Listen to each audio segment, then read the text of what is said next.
Hola, buen día. Mi nombre es Carlos Eduardo Pedrosa Macías, estudiante de la Universidad Virtual del Estado de Guanajuato, con matrícula 20011-259. El nombre del reto es Reto 2, la personalidad y su validación ante el registro civil.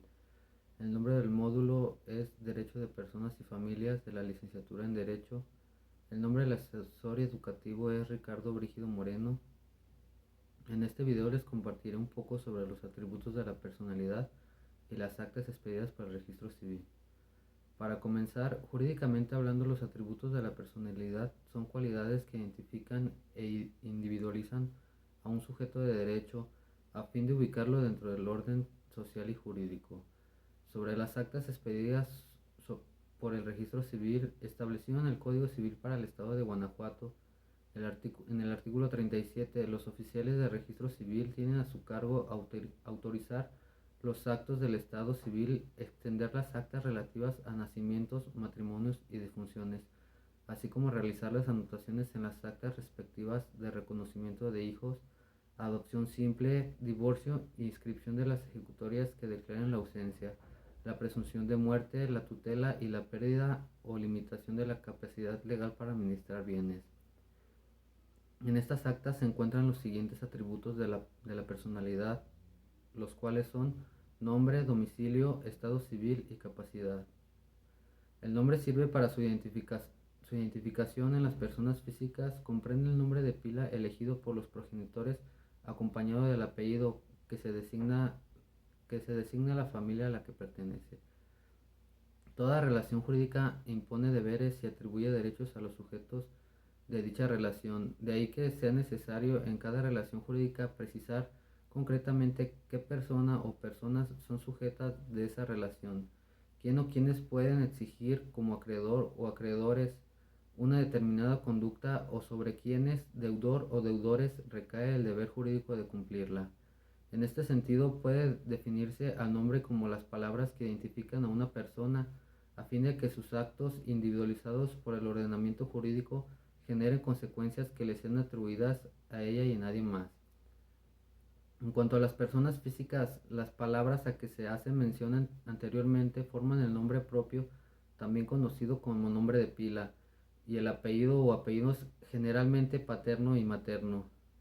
La vinculación de estos elementos es propiamente el nombre de la persona física, sin perder de vista que la partícula que podríamos llamar elemento principal es el nombre, es el apellido, en tanto que el nombre propio sirve para integrar la denominación y para aludir con mayor precisión a la persona a la cual se refieren aquellas partículas principales.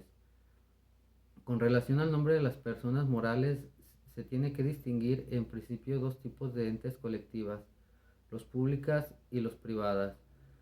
Tratándose de las personas morales públicas, nación, estado, municipio, etc., su nombre está íntimamente ligado a fenómenos culturales e históricos.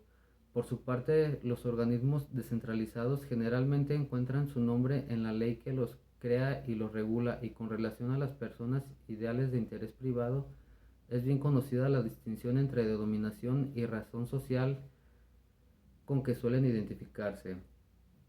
Domicilio. Establecido en el Código Civil para el Estado de Guanajuato en el artículo 28, el domicilio de una persona física es el lugar donde reside con el propósito de establecer en él, a falta de este, el lugar que tiene el principal asiento de su negocio, y a falta de uno y otro, el lugar en que se halle.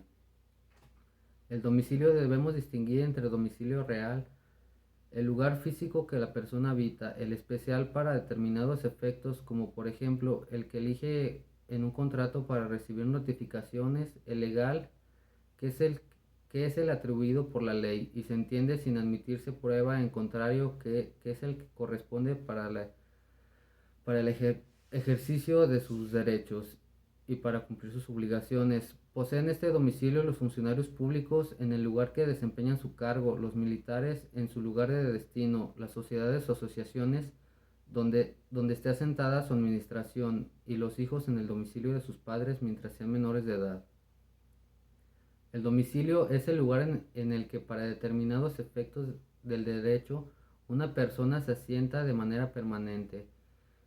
En la legislación civil vigente reconoce tres tipos de domicilios. 1. Domicilio voluntario, que es aquel que se elige libremente siempre que no se perjudique intereses de terceros.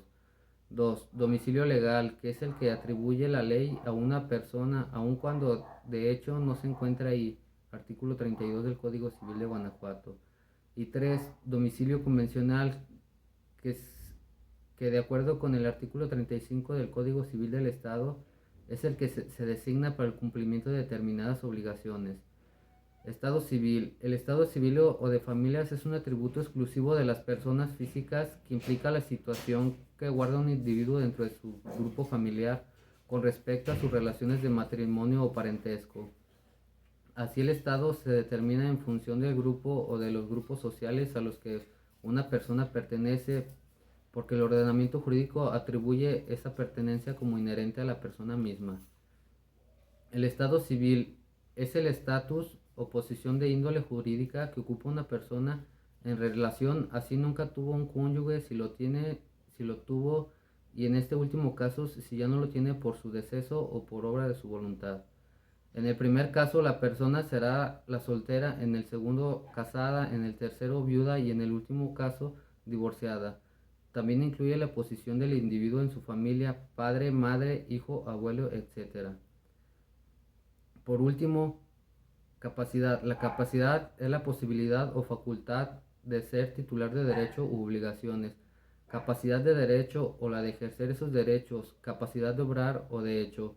La capacidad es la aptitud que tiene la persona para ser titular de derechos, sujeto de obligaciones y en su caso ejercer sus derechos.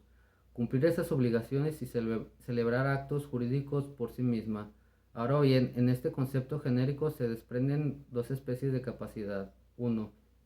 Capacidad de goce, es decir, la aptitud para ser titular de derecho y sujeto de obligaciones. Todo sujeto debe tenerla, ya que de suprimirse carecería de razón de ser la personalidad, porque impedirá el ente la posibilidad jurídica de actuar.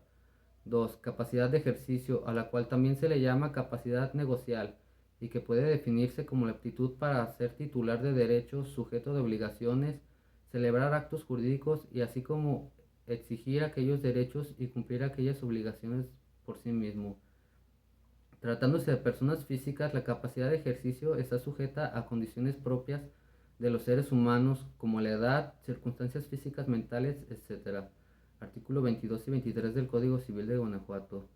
Y en cuanto a las personas morales, su capacidad de goce está limitada por su objeto, naturaleza y fines.